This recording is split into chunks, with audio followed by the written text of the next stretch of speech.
Okay, I guess we'll go ahead and start if we can stay awake after eating soup and sandwiches and all that good stuff.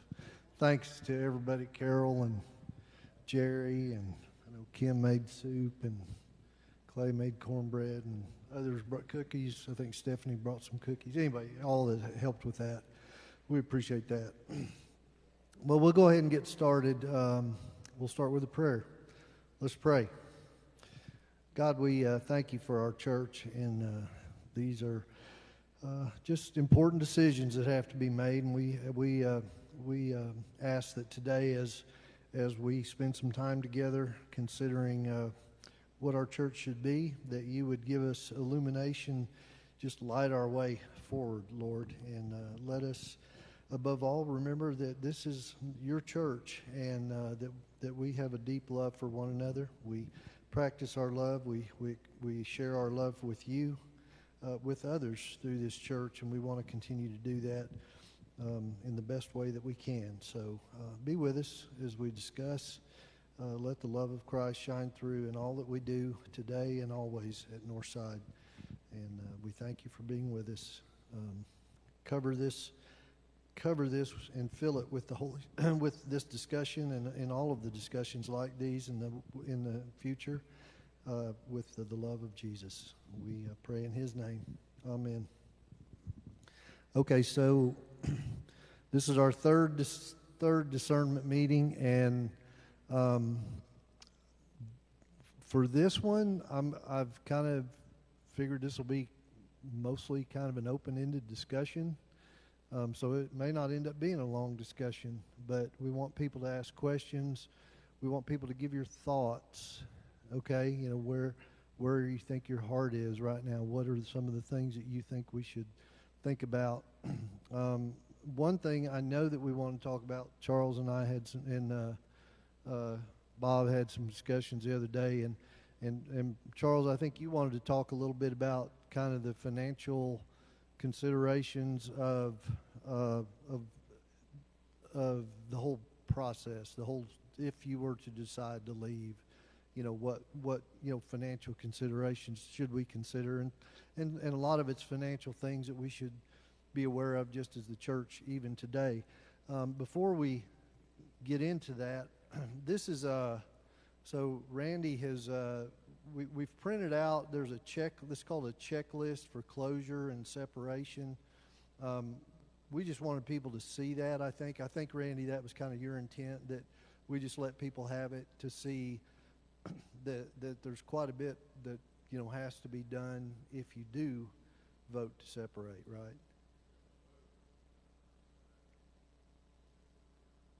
Right, so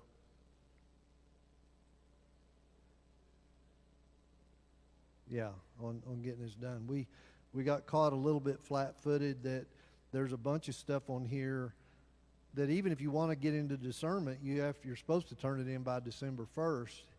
And we didn't know until last week that was the case.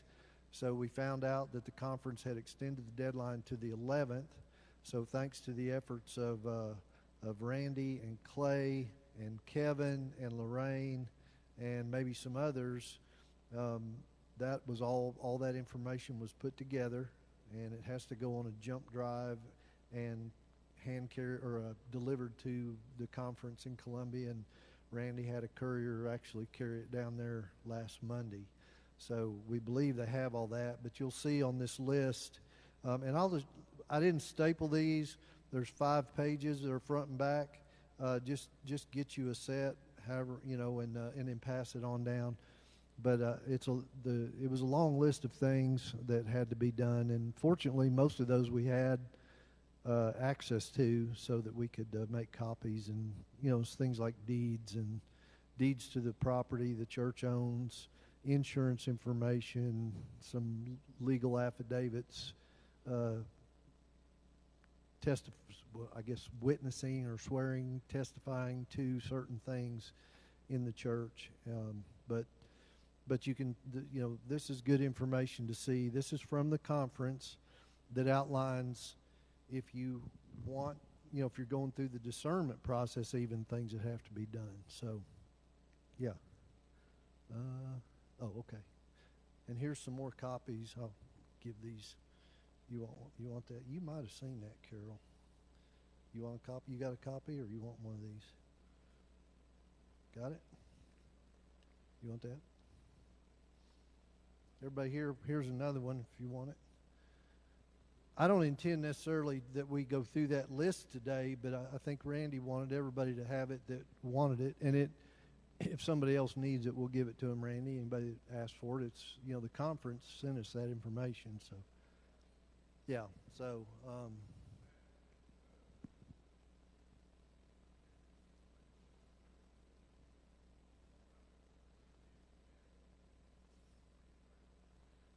oh, sure. Yeah. Yeah. Anytime. I mean, we may have we may put together, the church may decide to put together kind of a leadership team to help shepherd to get those things together if that's the decision. But those would be open to anybody. We want anybody that's interested to come to. Thanks, Bob. Okay. So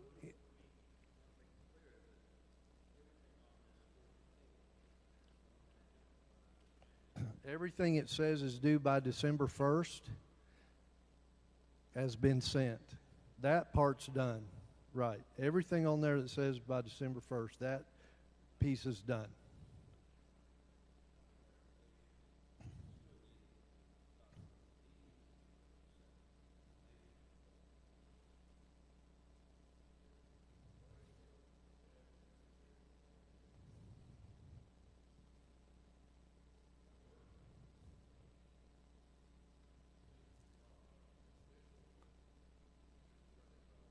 Yeah.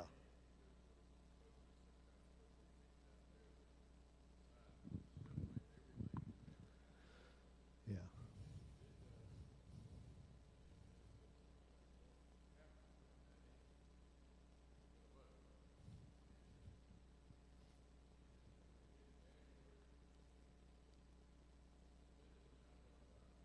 Yeah.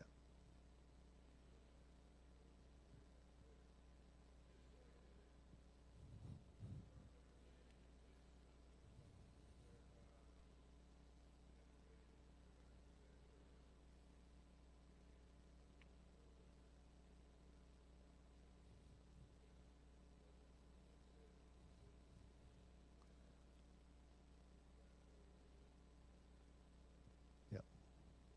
So they are, the conference is offering a little, basically they told Randy, and Jim Dennis told him that too, get us something as complete as you can, and if we need to make changes to it, we will.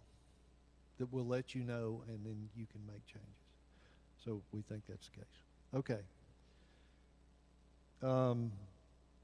So we'll come back to that if you've got questions about that checklist. But Charles wanted to talk a little bit about just kind of financial considerations, maybe some questions, maybe some things to think about. So, Charles, I'm just going to give you this microphone because that way people that, when we record it can understand. Okay, since everybody does not get a copy of the financial report, we thought it'd be nice to present it today. I'm going to talk about the October 31st report, which is from the first of the year through October. I'm going to talk about in thousands of dollars. In the bank at the end of October, we had $182,000.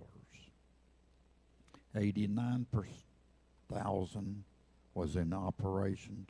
Board approved funds was 39. Restricted was 53, for a total of 182. Our total income through October was 156 million. Excuse me, not million. I wish it was. 156,000. Included in the 156 was 19,000 from the parsonage. Our expenditures through this period was 164. So the 164 minus the 165 gives us $8,000,000, $8,000 rather, as a deficit. We have spent 8,000 more than we took in. If we look at the percentage of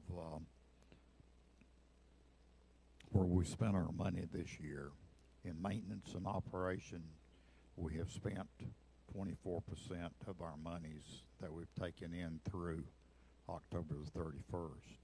We spent 73% on the staff related, for a total of 97%. So we spent 3% on others. It was put out in one of our earlier discernment meetings that we may have to borrow as much as $350,000. If we borrowed $350,000, it's 7% for 30 years. That's $23.29 a month, or $27,000 for the year. The financial reports are available from Lorraine. You can either get a hard copy, or you can get requests that she email it to you. Okay.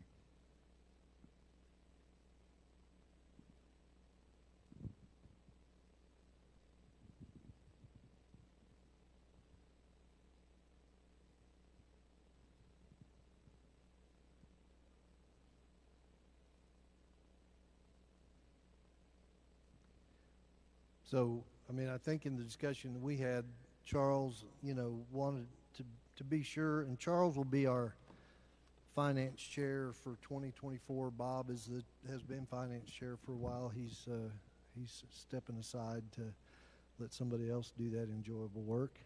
But Charles has agreed to do that for us, and I think Charles, so far through the end of October, there's been what did you say, $6,000 or $8,000 deficit, huh? 8,000, in between giving and spending here at the church. So that needs to, I suppose that's something the church has to consider as you talk about if you do disaffiliate, what the cost is. And he gave us an amortization on a $350,000 loan over, you said 20 years? 30 years, okay, so about 2,700. So, and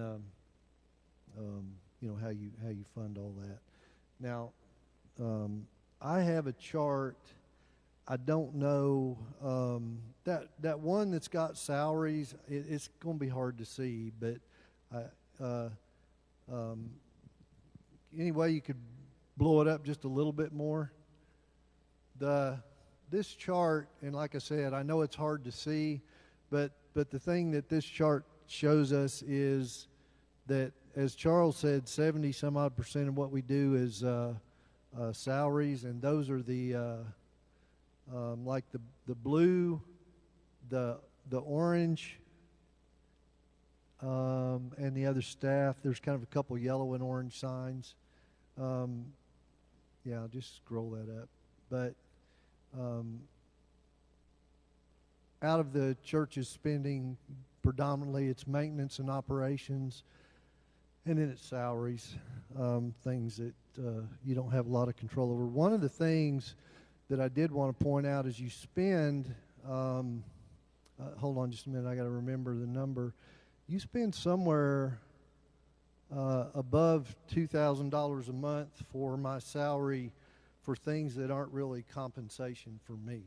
I mean, maybe they're compensation. I mean, I'm talking about health insurance, pension, those kind of things. You spend over $2,000 a month of my salary now. So when we say that salary piece is as big as it is, understand that there's a lot of that is above and beyond just what my take home and my housing allowance, which those are the two things when I get a check at the end of the month, it's my housing allowance and my salary, my cash compensation.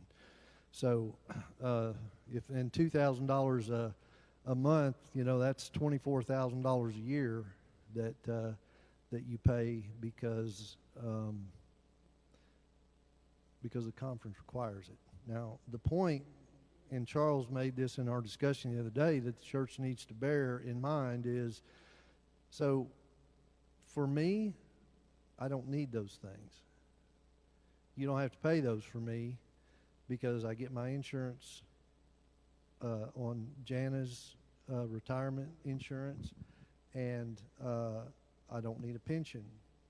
I've retired from 3M. I'm receiving, some income from my pension at 3M. So that $2,000 a month, well, it's actually more than that, for me, could at least part of it could go away.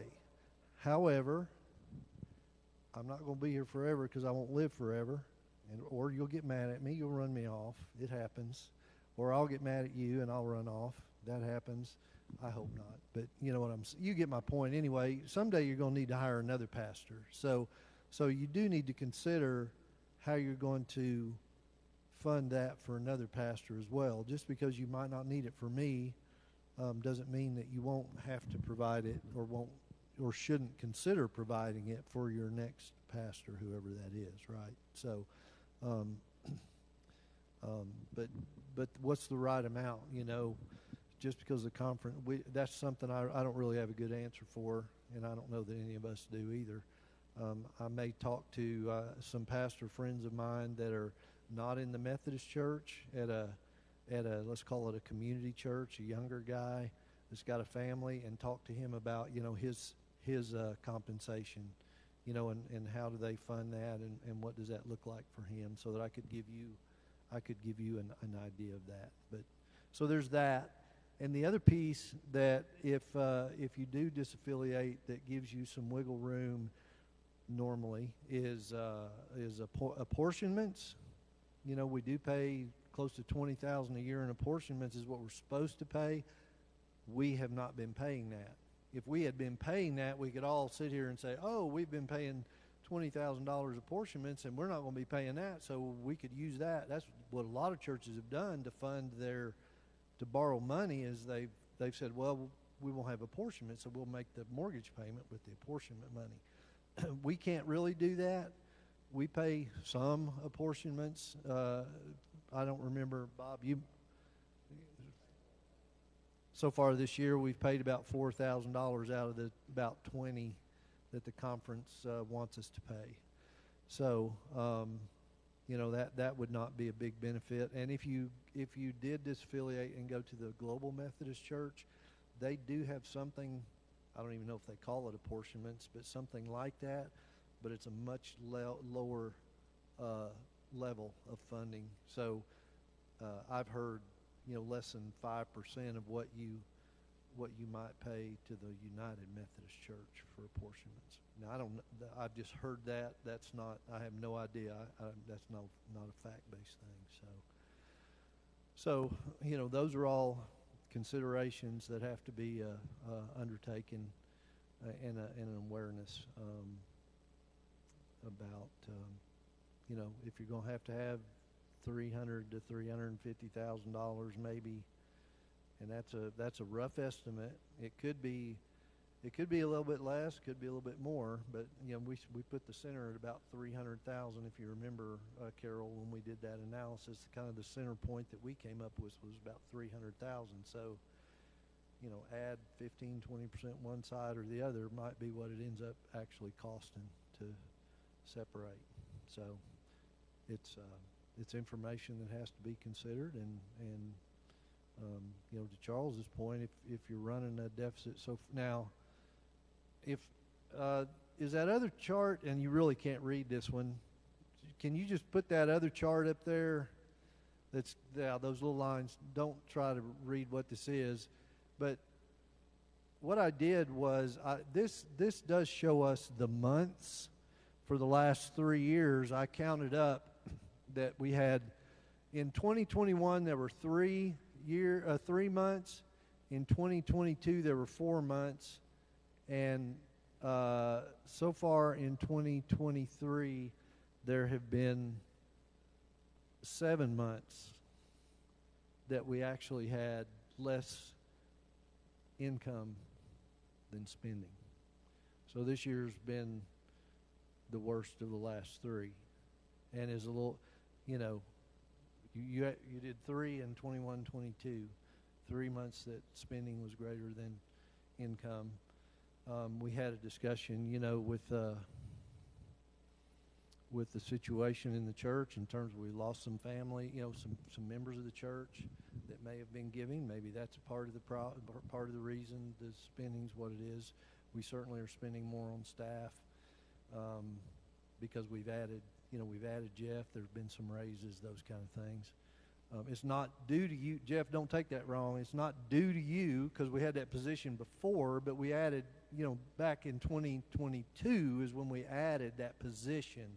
We didn't just add it when Jeff came. That's, you know, so that maybe contributes. And I haven't. It's kind of hard to tell because I'd have to look on my laptop, you know, to just look at the level of giving. You know, is the giving the same? Because if the giving's the same but we're spending more, then obviously that's a problem, right? You know, easy enough. And we all know, even beyond here, we know what we're going through at home in terms of inflation and what things cost, you know, in the last year and a half, let's say, versus what they cost, you know, 2 or 3 years ago. So I think churches take an extra significant hit when there are inflationary times because we have to spend more for whatever we do at the church, but the people that give to the church they're spending more at home, and they're probably thinking to themselves, man, I don't know if I can give as much to the church as I should, or even if they are giving as much, you know, as expenses rise in the church. So I think maybe churches suffer in a couple of different, twice as much as maybe a family would suffer. Yeah, Randy. And I keep forgetting to hand you this. So, All right, Tony, I think it'd be probably for us to ask some questions about it. If the reasons that some of us would either want to separate or not separate, the thing that's come up the most is the financial end of things. It's a lot of money. So we very quickly need to, we're not ready to take a vote, but we got to answer the questions about this financial thing a little bit better, I think. Now, Charles is right. The interest rates are high now, so I think that Charles and 2 or 3 other people that are interested in this need to really see what the most we would have to borrow and see how it works out, assuming that our giving is about the same, looking at ways we can maybe cut expenses a little bit, if that's what it is. But we got to look at the picture as if we're going into something new and need a little bit of a plan. I mentioned this before, the first people I talked to were that Wesleyan Foundation, and they would loan that much money, take a little while to process the loan, and they were at 9% at that time. That was a couple of months ago. I did call the bank that I use, talked to the loan officer Friday. They've done several Methodist churches this year, knew exactly what was going on. We didn't talk about rates. He said he's going to send me a form, simple little form, just I guess you name your assets and they give some idea how much it would cost or turnaround time. He said they can do it rather quickly now. And we're talking about money that we're pledging the property. We're not pledging Kevin's inheritance and all these things. So if we're looking at our expenses now and our overhead and if we're going down, then here again, we're going to keep doing the same thing and nothing's going to improve maybe. But I think we need to get the financial thing down to a point where, yes, we can do this and have a good chance to succeed financially for a year or so.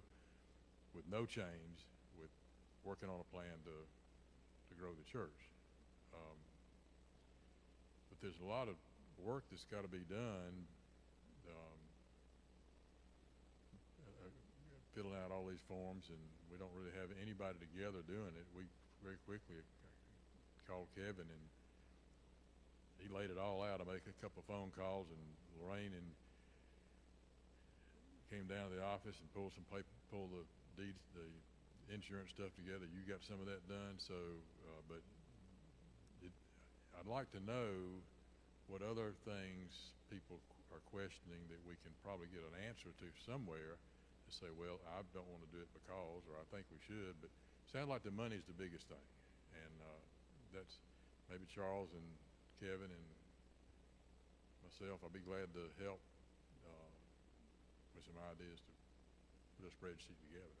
Your end of it sounds like we need to really tie down what we're paying to the conference and what would go away to help the cash flow. And that'd be part of it to see where we are. So if we, out of this meeting, if we can get a group, if some people in here will speak up and say, yes, we need to know about the money, then maybe Charles and Bob and whoever can help quickly go through things and try to figure it out.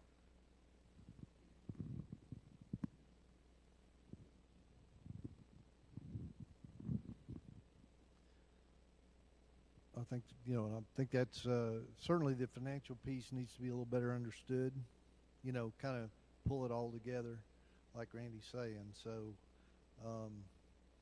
maybe, I don't know that we'd solve that here. I mean, in terms of who that would be or how that would be.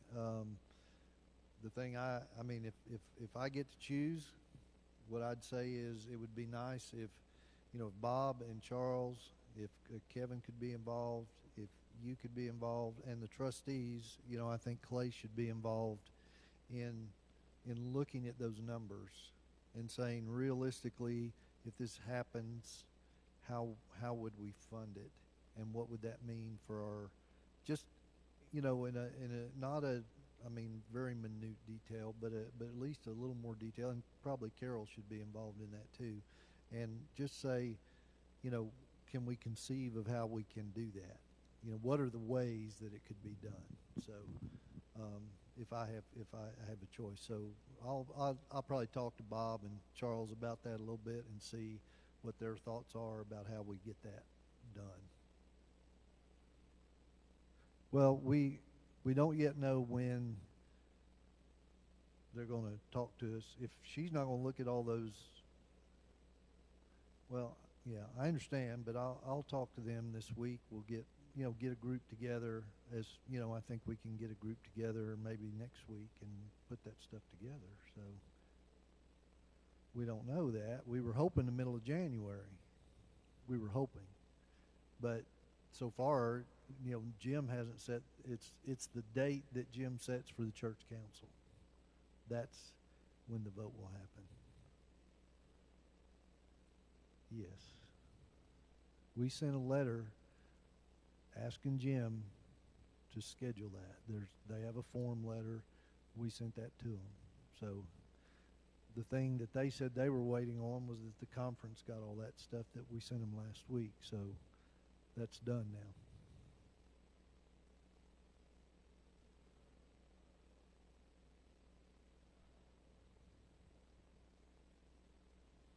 Yeah, basically this law firm that Mike Cheatham talked about, National Center for Law and Liberty, they're down in Florida. For $1,000, they will do everything basically that they say a lawyer needs to do for us if you separate, except for maybe a real estate piece or something. I'm not sure, but Randy, in the interest of getting that done, was willing to front the money for that, so that we could get everything to the conference. So all that's yet. Those are, yeah.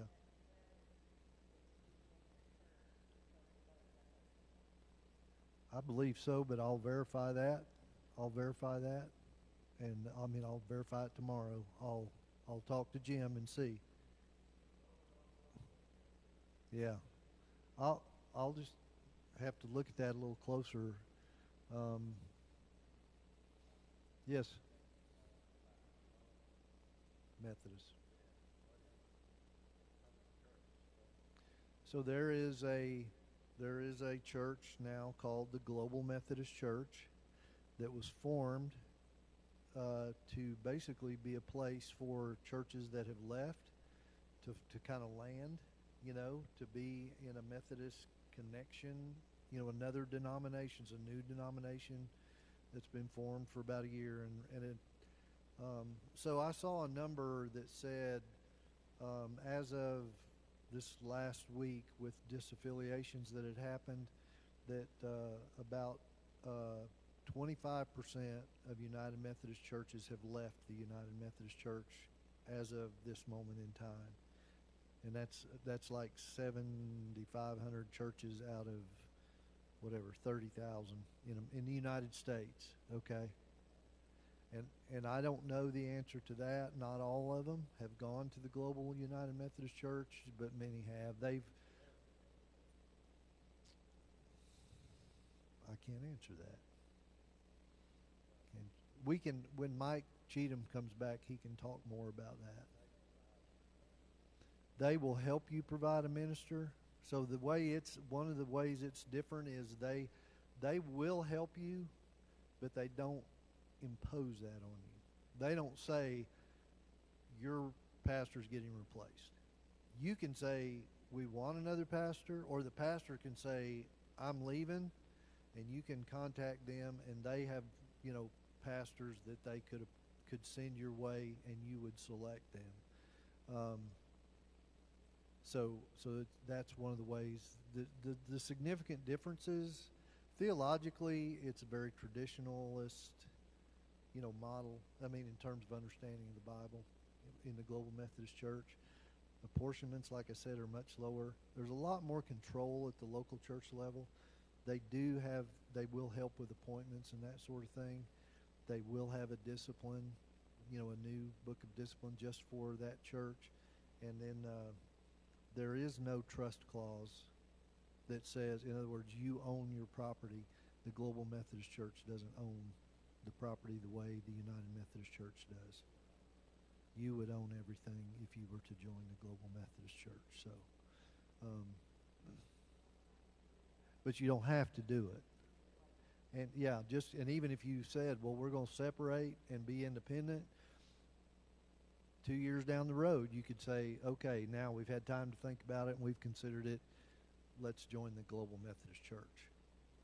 But I think even Randy has said, you know, and my opinion is I think it's good to wait.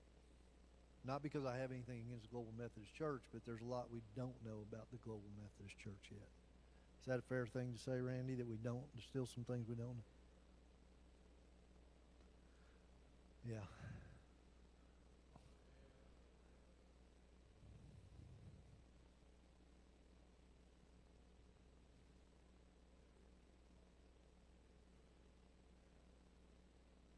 Yeah, that's kind of, it's a little bit chaotic, I think, because the Global Methodist Church doesn't fully have its kind of infrastructure in place, and yet all of these churches are disaffiliated. They're taking all of these churches in, and so it's a little bit chaotic, but a lot more autonomy for individual churches.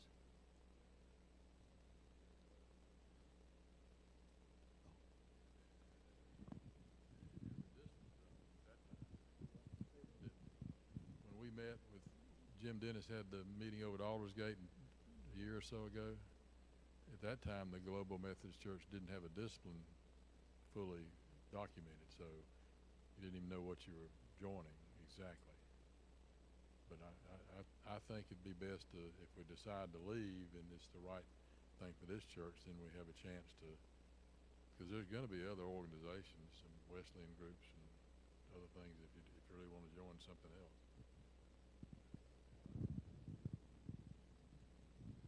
They don't have their own discipline yet. They're still the Global Methodist Church. They're still writing. Yeah, the United Methodist Church. Oh, yeah, it's the same discipline we've always had. Not yet. We don't. We don't. We don't know what's going to happen in General Conference. That's right.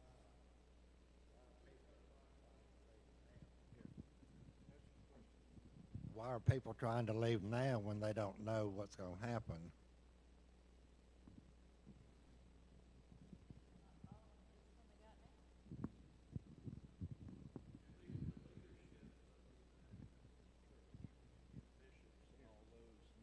Jurisdictional level, the leadership, in my opinion, the leadership of the United Methodist Church, which includes all the bishops and all of those from the churches that represent the church, as Jana just said, have not been following the discipline.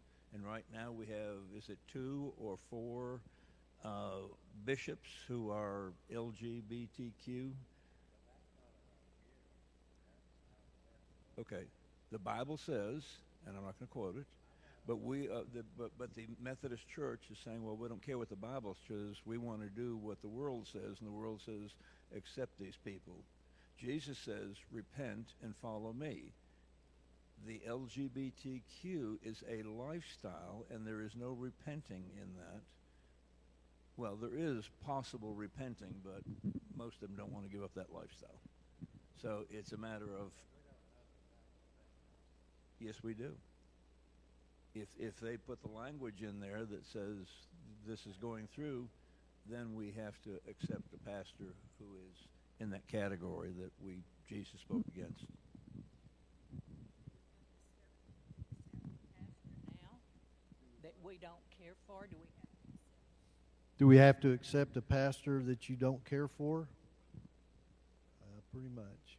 They can force you to do that. I don't know that. I've been in churches where they basically didn't give us a choice. I don't think they really asked you whether they wanted me to come. I'm not saying that was a bad choice, but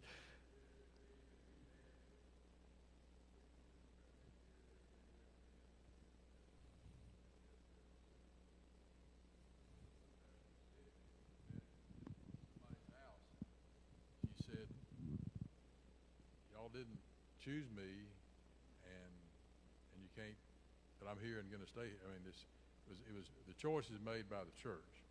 That's part of what we agreed to do when we joined the Methodist Church.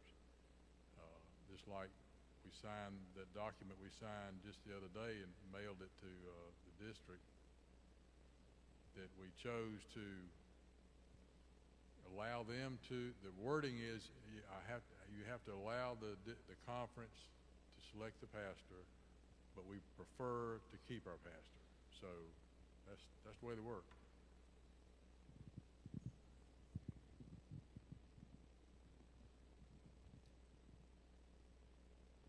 I mean, as I would answer your question about, the discipline hasn't changed, that sort of thing. So the issues that, I think this is really where the whole discussion, as important as the money is, and it is important, this is where the church needs to really give some thought and prayer to is, so the reasons for staying United Methodist and the reasons for not being United Methodist. I mean, that's really what your choice is, right? And so people that the arguments I've heard for not being in the United Methodist Church are, as Kevin says, that there is language in the discipline that says that we won't have same-sex weddings in the church, and we won't have homosexual pastors in the church. That's in the discipline. It says that, okay? So that's one part of the argument, right? Is what is our discipline going to say? Is it going to keep saying that, or is what's going to change? And that's been kind of the real focus of the disagreement, honestly, is just what should it say. But related to that, as Kevin and Jana and Randy and others have said, another argument is, one of the things I've seen over the years is that the United Methodist Church, the DS will, I've seen the DS say, this is what the discipline says. You're not doing it. You need to do it. If you don't do it, we're going to punish you somehow. Okay? I mean, I've seen that happen. Maybe I'm putting it a little too harshly, but I've seen them say, no, you will not do it. The discipline says you have to do it this way. And so to Kevin's point and other people is the bishops in the church, in spite of the fact that there's a process to change that language in the discipline, just like there's a process, consider it the Constitution of the church, right? Just like there's a process to change the Constitution of the United States, there's a process to change that language. That's been tried 3 or 4 times, to my knowledge. And every time, by the process established in our bylaws, which is the Book of Discipline, that motion to change that language has been defeated. Okay? Well, the last time that happened was in 2019. And when it happened, basically, the bishops in certain jurisdictions in the United States had already said, we don't care what that says, we're going to ignore it. And so they appointed a homosexual bishop in the Western jurisdiction. And now, since then, they've appointed, I don't even know, I know of one for sure, but there may be a couple of other homosexual bishops that they've appointed. Forget about pastors. We're talking about bishops, which is clearly in disobedience to the book that those very bishops are supposed to be governing the church from. Okay? So, that's part of the issue as well. It's not simply just what should the language be. If it was, and no, we don't know. We don't know whether they'll change it in May or April, whenever the next general conference is, or how they'll change it. They could, there's any number of ways. They could change it and say, well, we're going to take it out, but we're not going to force you, or we might put language in there that says each church gets to decide how they want to deal with that issue. It's possible. I don't know. But they've already basically said, we don't care what that language says. So the leadership of the church has, in my opinion, has failed the church. If the leadership of the church would have said, we don't like it, but that's the law that we basically said we would uphold, and so we're going to have to live with it until we can change it, then this would be a lot different discussion, I think. But that's not what they did. And so that's another part of, that's part of the discussion as well. So when people say, well, that's why we want to leave the United Methodist Church, it's those issues, right?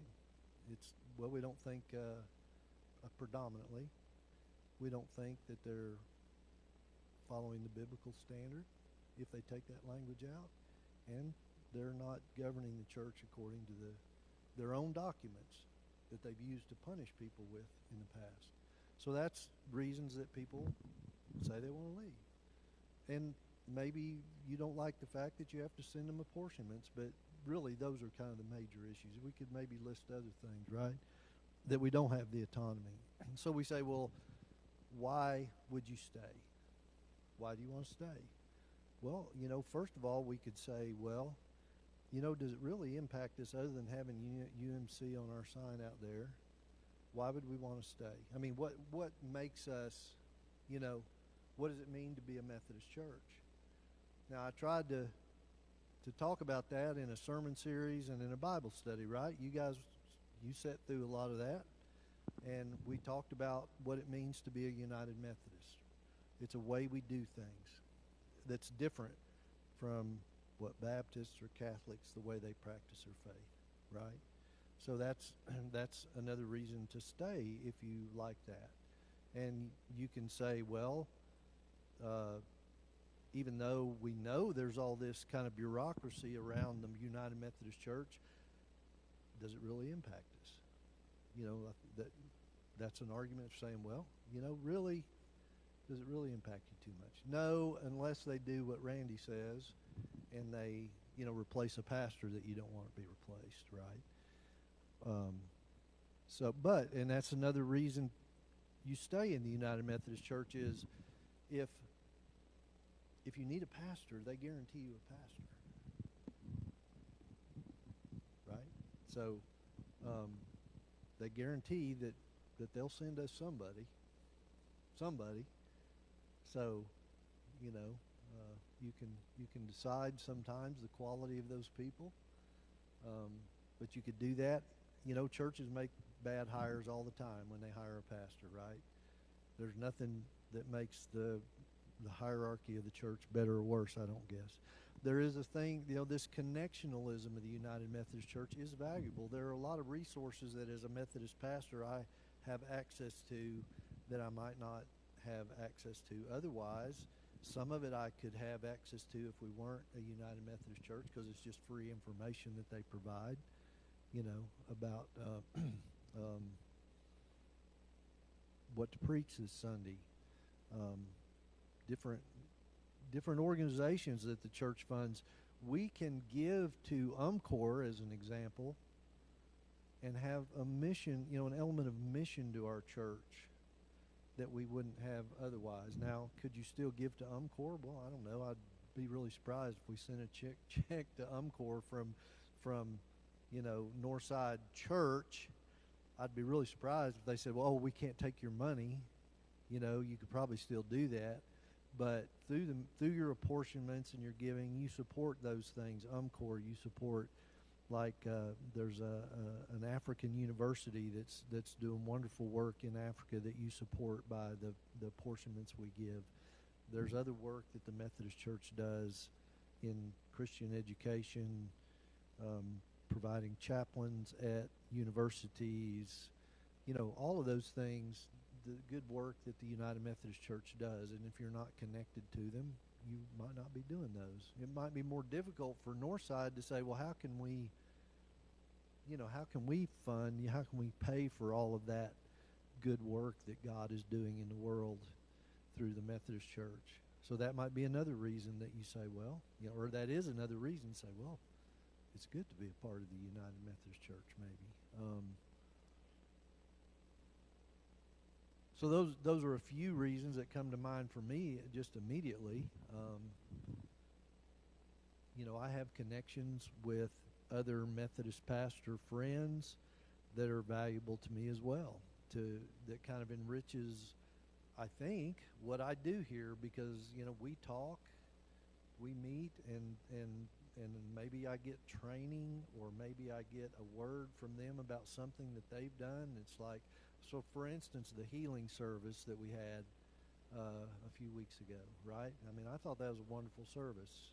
You know, I thought that was really good service. That came from a friend, you know, a friend of mine, just in a casual conversation, said that he had done a healing service. And, you know, might I have thought of that on my own? Maybe not, you know, but because I had that connection, you know. So there are those positive things. We don't want to leave those behind. We want to consider those.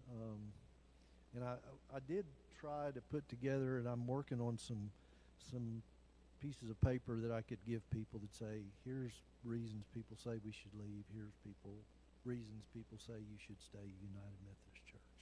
Okay?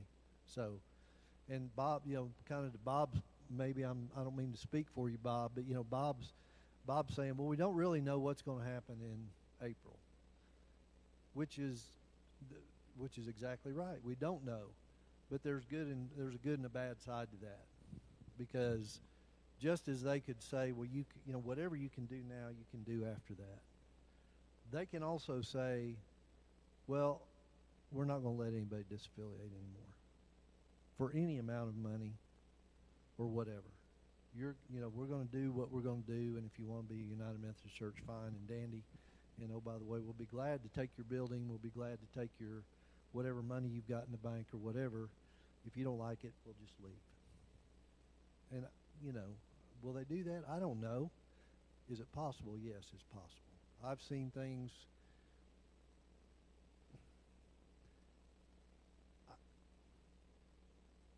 I know there is a lot of animosity amongst clergy, really on both sides. And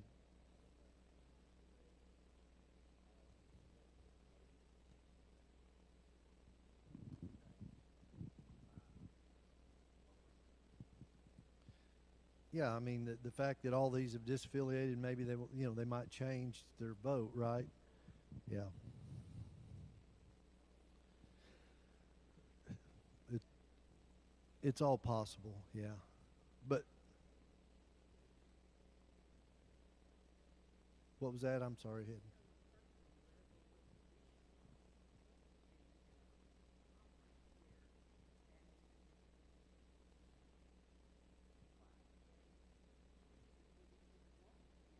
Oh, well, I mean, yeah, I think the answer to that is because they feel totally welcomed and that behavior is fully affirmed in that jurisdiction. That's the only reason you would, right? I think. Yeah.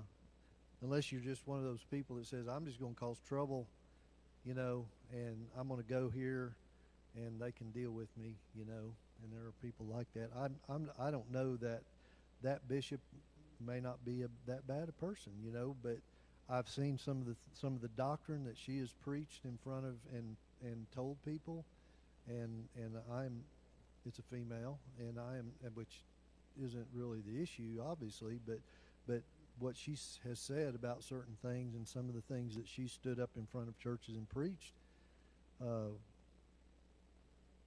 I'd say 85-90% of the Methodist churches would probably raise their eyebrows at what she was saying in that church. So, well, they are. It's a learning, it's a teaching moment for all of us, because we say rules are rules, but they're only rules if the people that have power enforce the rules. If they don't, then you have, what we've got now. You've got people saying, this isn't right, and I want to do something about it.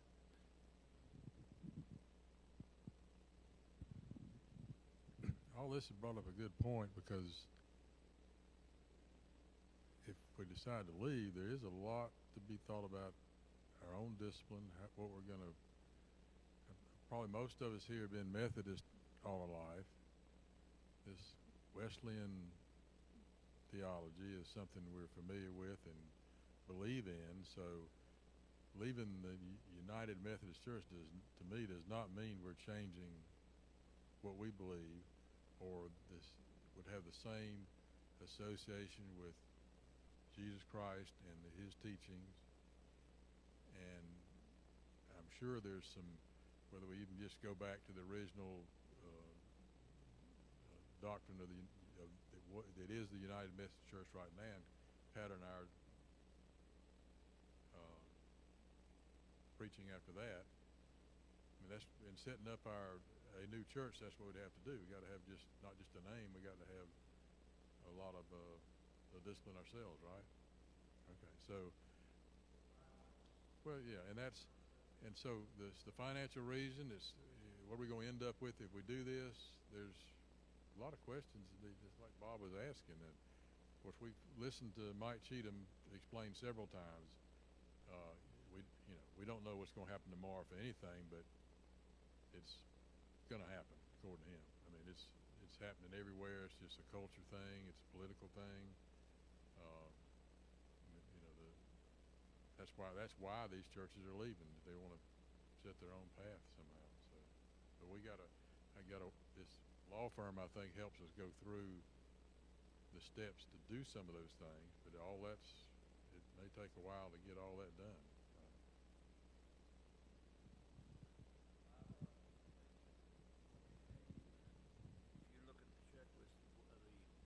If you look at the initial email that they sent out, included in that was they stated in there that they will furnish you with sort of a generic bylaws that you sit down with your committee and you change what you wanted there. But we've already been recipient of some of the valuable documents, because they sent that the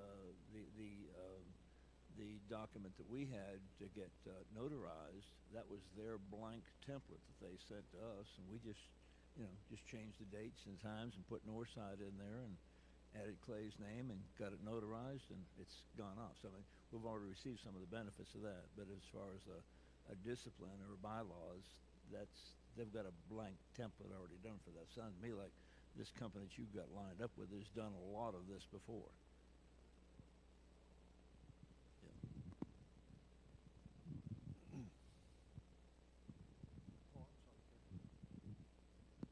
I just have a question. A couple of weeks ago, I know Tony mentioned in his sermon that you would change this church. It would be a different church if we left. What kind of changes would you make? I mean, would we walk in this church and not recognize that we used to be Methodist, or would it be something, whoa? No, I mean, I think the point of that discussion is there.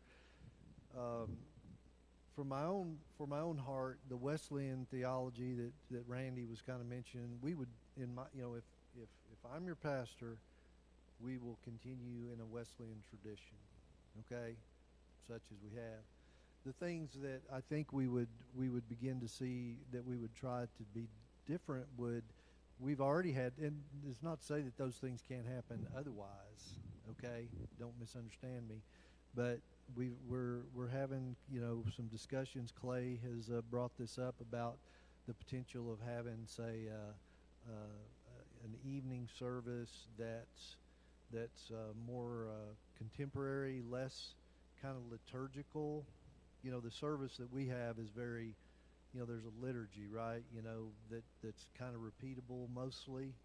You could probably guess if we didn't even give you a bulletin what's going to happen in here on Sunday, because that's the way everybody likes it, right? For the most part.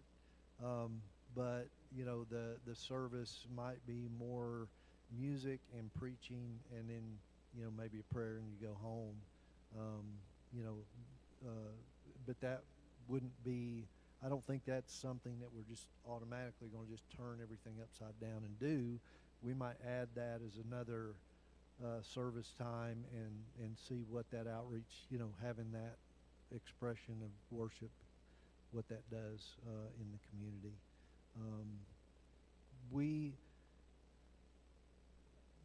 We look at that spending piece. We spend all of that money on maintenance and operations and on salaries, and I'm not criticizing the spending, but then you look at the program piece and how much money we spend on outreach ministries in the church. Now, we do a lot of outreach ministries. Bill does a wonderful job and the church does a wonderful job. It's a little bit unfair to look at that sometimes, because it's like, well, the money is an indicator of how good your church is doing at missions and ministry, and that's not always the case.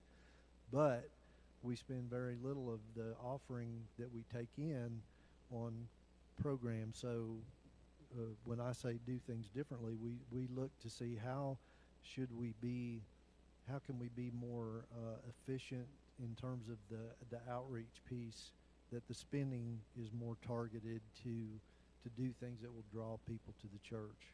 Maybe that's who knows, it's an after school program, it's a summer program for kids, families with young kids in the neighborhood. Those are just a couple of examples where you look to do things to grow the church. Be more intentional about growing the church. We feel we're intentional now, but that worship experience that we give to a lot of people may not be the piece or the kind of worship they want to see. So that's when I say we would do it differently. I'm saying we would not change and just turn over what we do now, but we would add to it to see what how does that reach other people. Is that something younger families? Because when I talk to people like that, those are things that they like coming to worship. My kids are a good example. They enjoy coming to worship, but that's not really the worship that they prefer. They prefer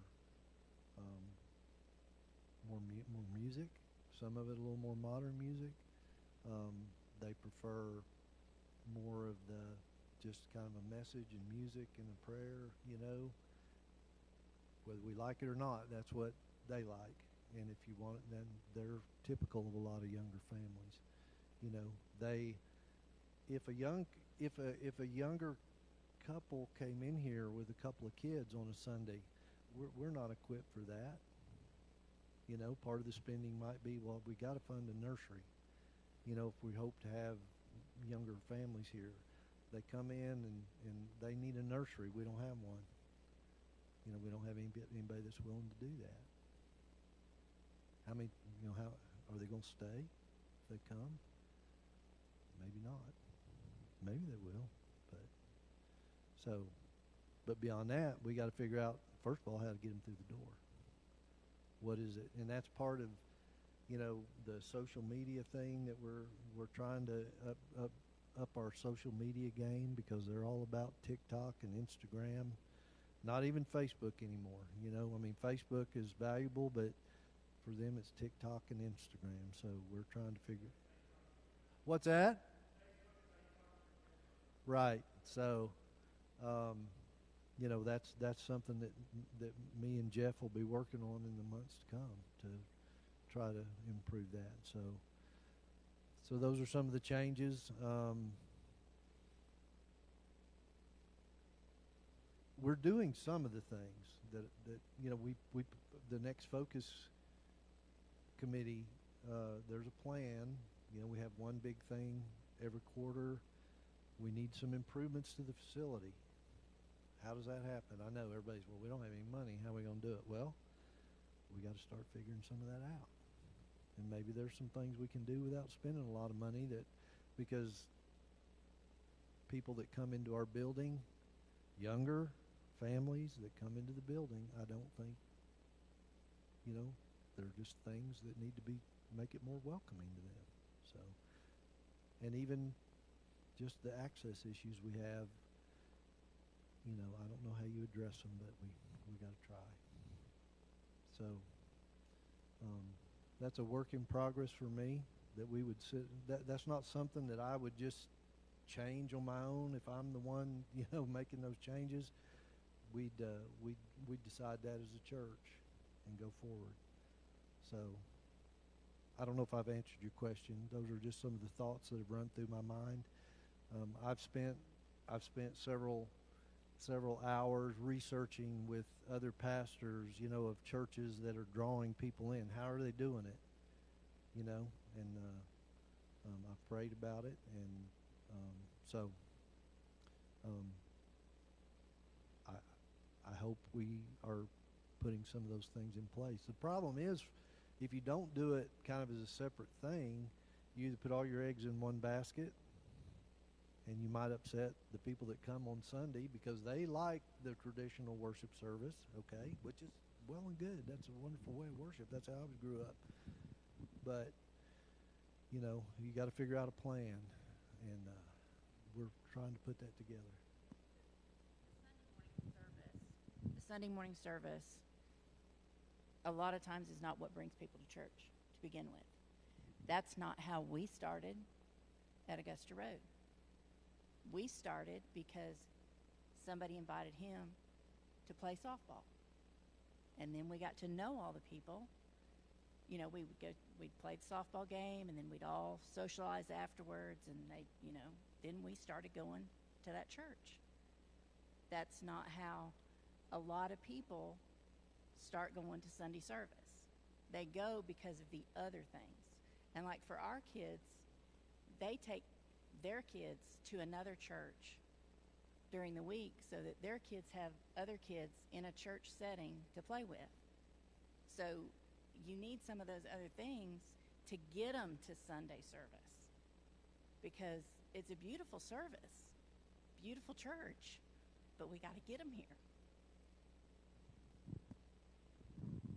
Yeah, I mean, if as I've said time and time again, if it was real easy, if there was a formula, every church would be doing it, and every church would be full on Sunday, and all these programs would be happening. So, either way, we're going to have to feel our way around through that. So, so anyway, I hope I've answered your question a little bit, and you know, there just have to be more definition around that as time goes on. But I think we've got a little bit of a start. These kind of 4 pieces of that Forward Focus came up with. I'll try. They were They were worship. You know, how does worship reach people?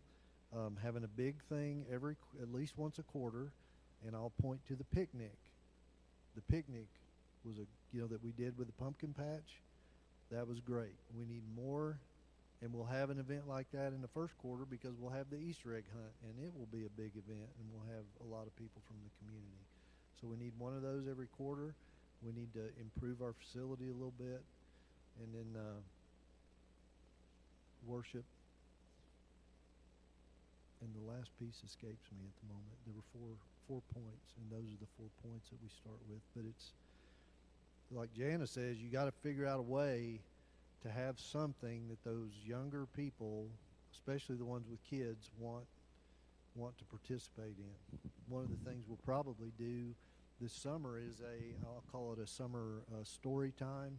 One day a week during the summer, we're going to have a story time down in either the social hall or maybe out on the lawn.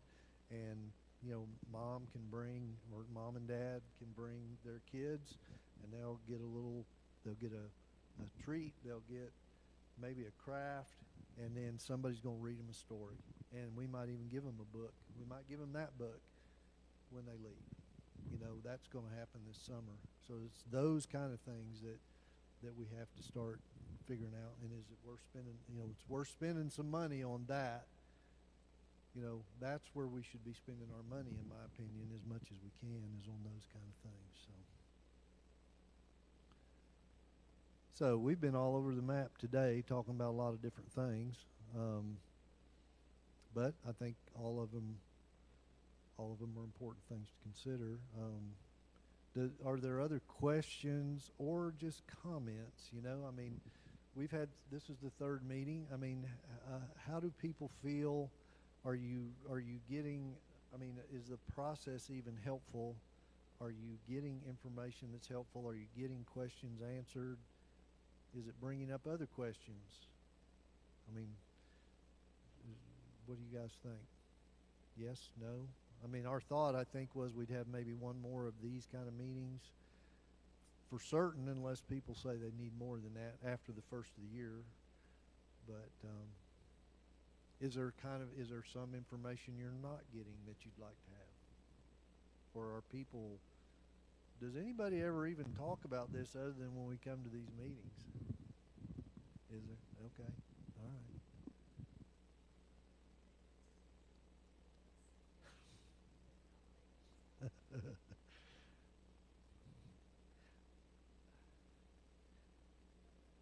No, I'm still struggling what I'm going to do, honestly. Not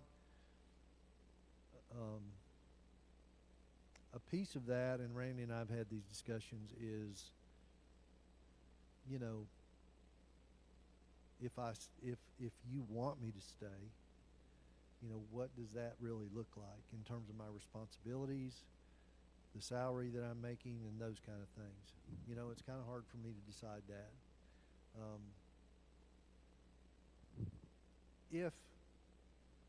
If I don't get to have those discussions, then it kind of defaults to, well, do I stay with the United Methodist Church and the connection I have with them, or not? At this moment, I'm just still trying to pray. I'm doing a lot of praying, a lot of thinking.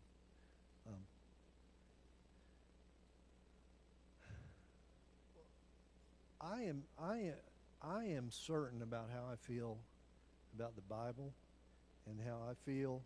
Well, I know, huh? Yeah, and I am certain.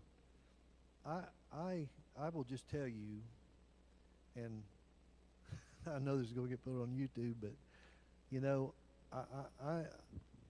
I love Bishop Holston in South Carolina. I really do love Bishop Holston, and I think we've got a wonderful bishop. But I am very disappointed in the United Methodist Church at large. So that's really where my struggle is, because I'm one of those people. I'm like, we have to live by some rules, okay? And there may be rules that we have that I don't like, but because we all say we're United Methodist, or we all say we're Americans, or we all say whatever, that we live in South Carolina, whatever, I'm going to do that. If I don't like it, I'll go out there and I'll try to change it, right? And I think our leadership has failed in that regard. I think they have caused, the main cause of our problems today are simply because the leadership of the church has failed. I don't think they're doing a very good job. Not so much Bishop Holston. I think Bishop Holston would tell you that in South Carolina we have never deviated from the book of discipline, and I think he's right about that. Okay? If all the other bishops in the United States had said that, we wouldn't be where we are today, I don't believe. So I'm very disappointed in the United Methodist Church. I only say that to say, you know, if I had to tell you which way the wind's blowing, I just am not sure that I have a great deal of respect for where the church has gone and where it could go. And I do interact on social media with groups that are United Methodist clergy, that are conservative Methodist clergy, that are global Methodist clergy, whatever. You know, I see what's being said among clergy, and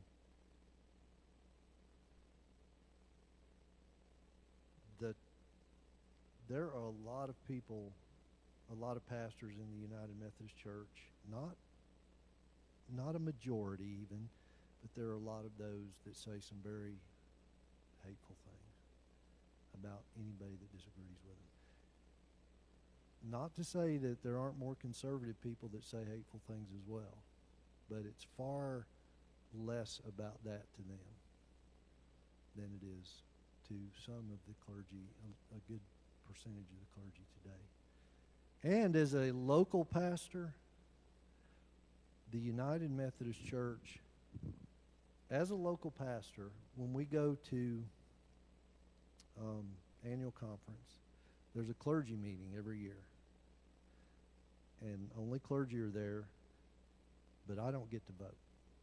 So your church does not get a vote in those meetings where clergy are voting about things. Because I'm a licensed local pastor, I'm not an ordained elder.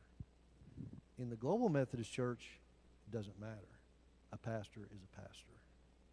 Okay, so if I go to Global Methodist Church, I become an ordained pastor in the Global Methodist Church by default. So, and even worse than that is some of these pastors that I'm talking about, you know, they hold me at a lower, they think less of me because I didn't go to seminary. Now, maybe they should. Doesn't matter to them that I've got a college degree. It just doesn't happen to be in theology. And there are a lot of people, there are people in the conference that see me as a lesser person because I don't have a seminary degree, a theology degree.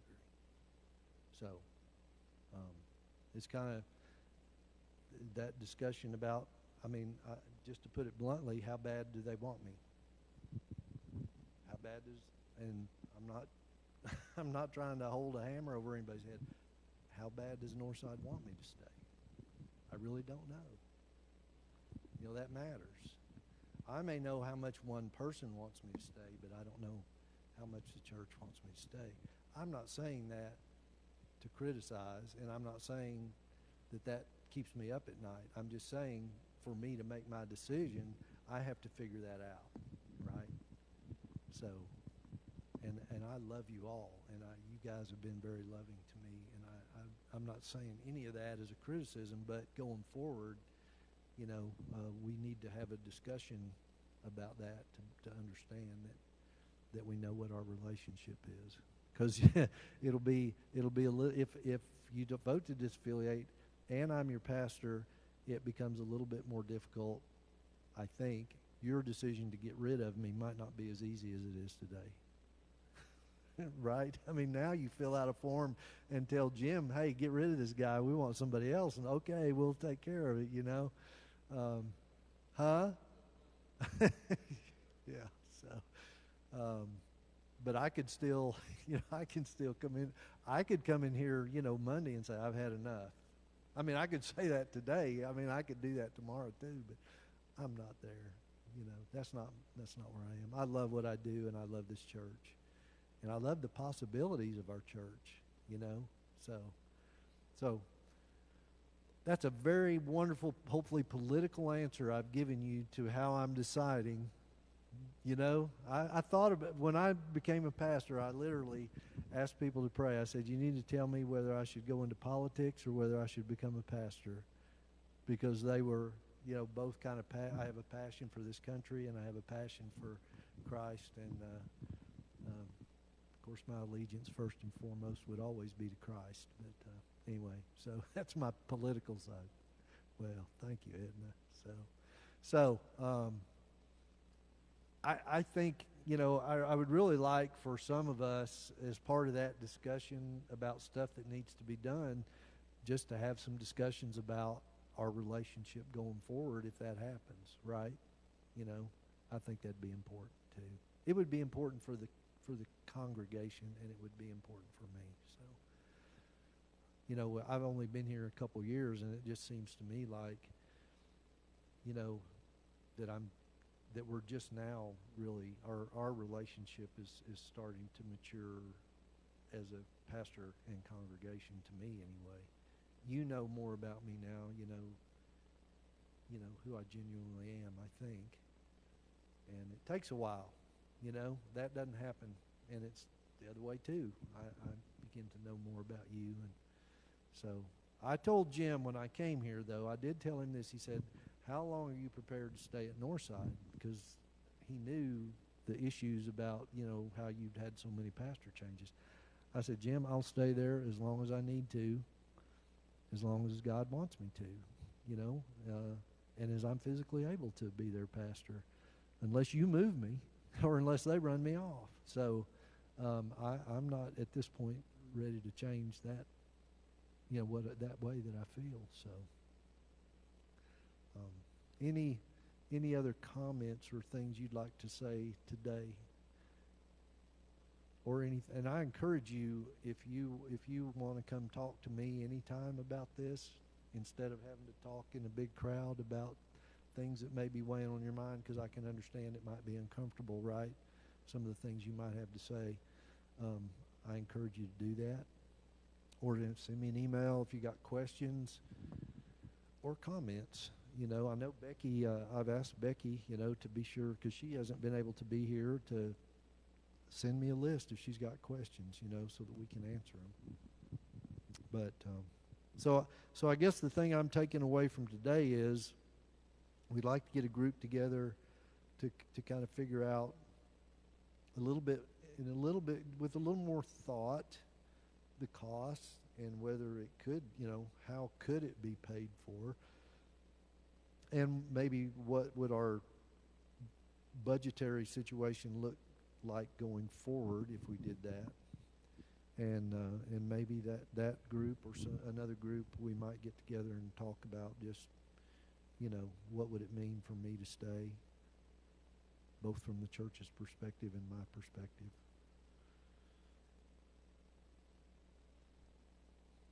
Anyone else got anything to say? I don't want to hold you any longer, but I want you to, I want these to be valuable.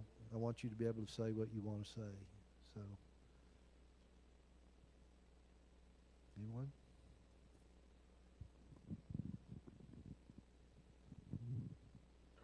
Are you gonna kind of head up getting some groups together to talk about some of this? Because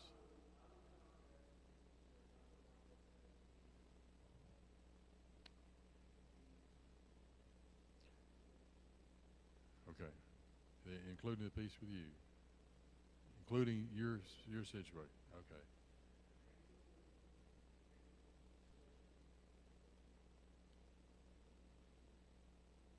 And somehow, I think we need to make sure that all these meetings, any of these, you're asking specific people to try to get together, but I'd like to make sure that the church knows this group is meeting so-and-so I don't want anything to be done and somebody say, well, I didn't know about a meeting or something.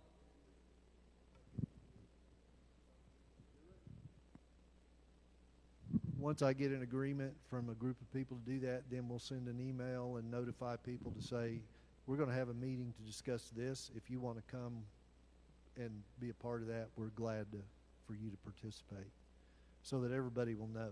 Is that okay? So we'll do that, do it that way. Any other comments or thoughts? Okay. Kevin, would you close with a prayer? Do you mind?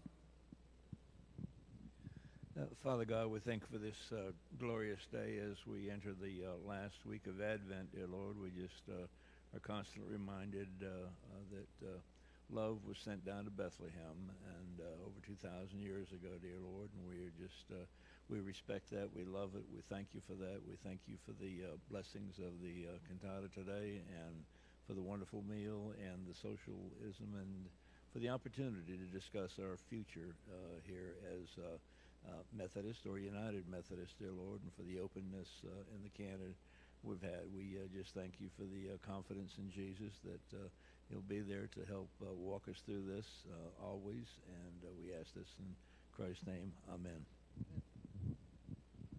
Thank you, Kevin, and thank you all for sticking around and having the discussion.